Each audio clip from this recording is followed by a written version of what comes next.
আসি আসি বলে নভেম্বরটা শেষ হয়ে এলো। আমাদের আর ছুটির ঘন্টা আর বাজে না।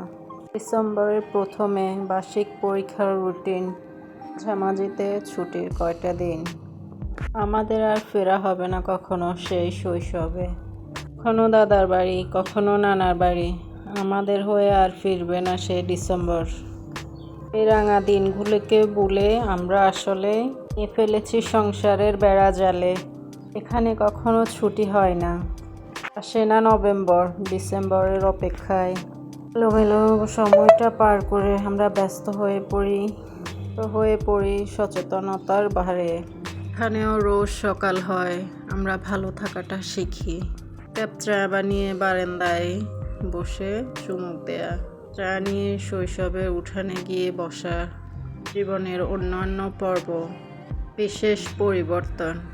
এক সময় কি পেলে খুশি হতাম, আর এক সময় কি পেলে খুশি হচ্ছি।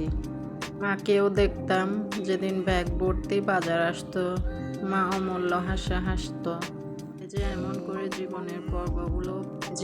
করে জীবনের পর্বগুলোই পাল্টে যায়।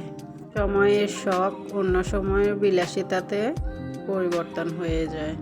জীবনে এত পরিবর্তন আসে বিধায় মনে হয় আমরা জীবনটাকে এত বেশি ভালোবাসি।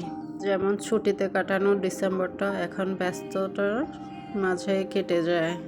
এক সময় কি খাবো সেটাই ঠিক করতে পারতাম না। কোন দিন কি রান্না হবে, কতটুকু করলে ভালো হবে, কোন মাছের সাথে কোন তরকারি যাবে, আর ভাত কতটুকু ফুটলে খেতে একটু আরাম হবে। সবটুকু জ্ঞান এখন নিজের মধ্যে অহরহ কাজ করে। আমি জানি সবার জীবনটা এরকম পাল্টে যায়।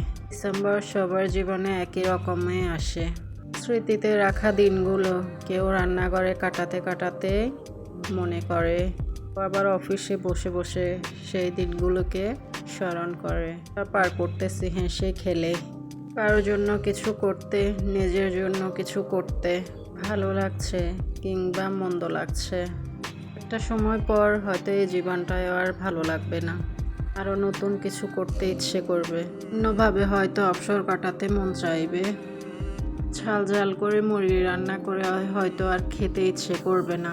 তখন হয়তো ছোট মাছের সাথে টমেটোর ঝোল রেসিপিটা খেতে ইচ্ছে করবে। যা কেটে যাচ্ছে দিনগুলো, সেটা একদিন স্মৃতির কাঠঘরে হয়ে দাঁড় করাবে। হতে পারে আফসোস করাবে, হতে পারে হয়তোবা মন খারাপ, হয়তো আমাদের রাখবে অনেক ভালোবাসায়।